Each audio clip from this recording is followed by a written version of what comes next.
Hello everyone. So as you can see by the title, this is me trying something I have never done before on this channel, which is a podfic, dramatized fic reading. I made a poll on the community tab asking, hey, would you be interested in seeing this kind of content from me?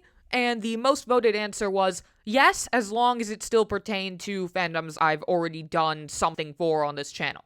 People seem to enjoy when I do Ace Attorney things on this channel, which is good because I enjoy it too. So I figured a good fic to start with would be one that I wrote for the Ace Attorney fandom myself. If people like it, I'll come back and finish the whole thing. And if not, we'll just pretend this video never happened. Alright, let's go!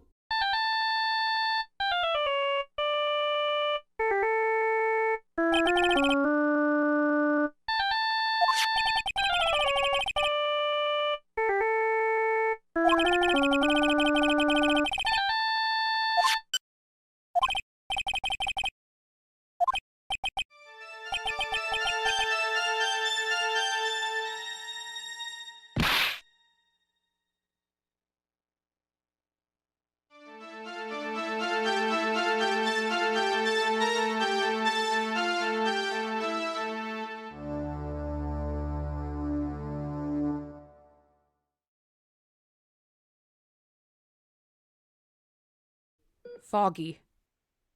Everything was foggy. The back of his head was throbbing. It was hard for him to open his eyes, but he managed it. He looked down at himself. A bed. He was in a bed. There was medical equipment all around him. He could hear the consistent beeping of a heart monitor. A hospital? Was he in a hospital? Was he sick? He felt like he should remember something that important. Take deep breaths, He thought to himself. Try and get a grip. I'm in a hospital. I don't feel ill, but the back of my head really hurts. Did I fall on it? Maybe that's why I'm here. He could hear faint speech from outside the room. It sounded like a young woman's voice. Excuse me? Hello? Is anybody there? He called out. The speech stopped, and for a brief moment, all but the heart monitor was quiet. Suddenly, the door slammed open. Behind it were two girls, one who looked no older than 9, and another who looked like a teenager. They both ran into the room. Nick! The older one cried out. The youngest had tears in her eyes, and jumped onto the bed right on top of his stomach. She hugged him tight. He forced out. Poor kid. She looked so worried. He pat her on the head and tried to smile. Nick, we were so worried about you, the older girl said. He tried not to stare, but what was she wearing? Some kind of robe with a strange hairdo and a stone around her neck. Come to think of it, both girls were similarly clothed. Were they sisters? I'm sorry, he apologized, unsure what else to say. Is your head all right, Mr. Nick? The little girl asked.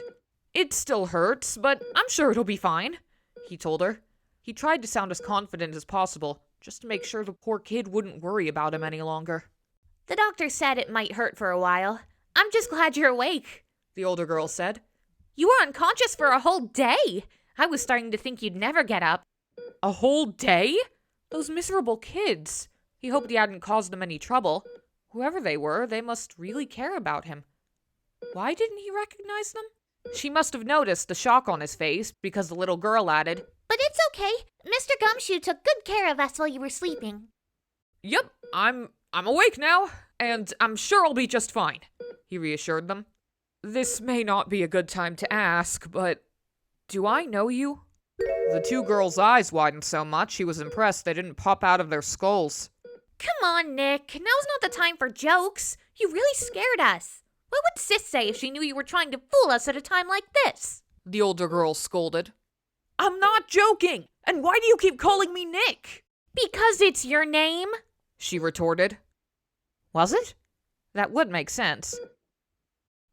Wait a second. I don't remember my name. I don't remember my age or my job or anything, he stammered. I can't remember a thing! And that's the end of chapter 1. So if people like it, I will continue to read it. And again, if not, we'll just pretend this never happened. Bye.